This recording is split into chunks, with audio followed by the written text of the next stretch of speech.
நம்ம வீட்டில் அரிசி மாவில் கோலம் போடுவேன், நீங்கள் பார்த்துருப்பீங்க. நம்ம அடுப்படியில் அப்புறம் பூஜா ரூம்லலாம் மாக்கோலம் போடுவோம். அது பார்த்திங்கன்னா அரிசி பச்சரிசியை நல்லா 2 டைம்ஸ் வாஷ் பண்ணிவிட்டு பன்னீர் விட்டு நல்லா மையாக அரைச்சிக்கோங்க, நர நரன்னு அரைச்சிக்கோங்க.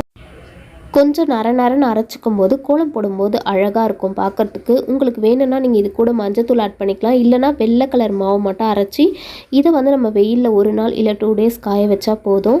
ஒரு தட்டில் நீங்கள் இதை ஊற்றிட்டு வெயிலில் எடுத்துகிட்டு போய்ட்டு ஒரு 2 நாள் வைங்க. நல்லா காஞ்சதுக்கப்புறம் அதெல்லாம் புட்டு ஒரு டப்பாவில் போட்டு ஸ்டோர் பண்ணிக்கலாம். அதுக்கப்புறமா நீங்கள் கோலம் போடும்போது எடுத்து அந்த கட்டி 1 கட்டி 2 கட்டி போட்டு அது கூட கொஞ்சமாக மஞ்சத்தூள் கலந்து நீங்கள் கோலம் போட்டிங்கன்னா அது நல்லா காற்றுல ஆறிட்ட பிறகு கோலம் ரொம்ப அழகாகவும் வீடு மங்களகரமாகவும் ரொம்ப சுபிக்ஷமாகவும் இருக்கும். மந்த்லி ஒன்ஸ் நான் இப்படி ரெடி பண்ணி வச்சுட்டு தான் கோலம் போடுவேன். ரொம்ப வாசனையாகவும் மங்களகரமாகவும் இருக்கும். நீங்களும் ட்ரை பண்ணி பாருங்கள்.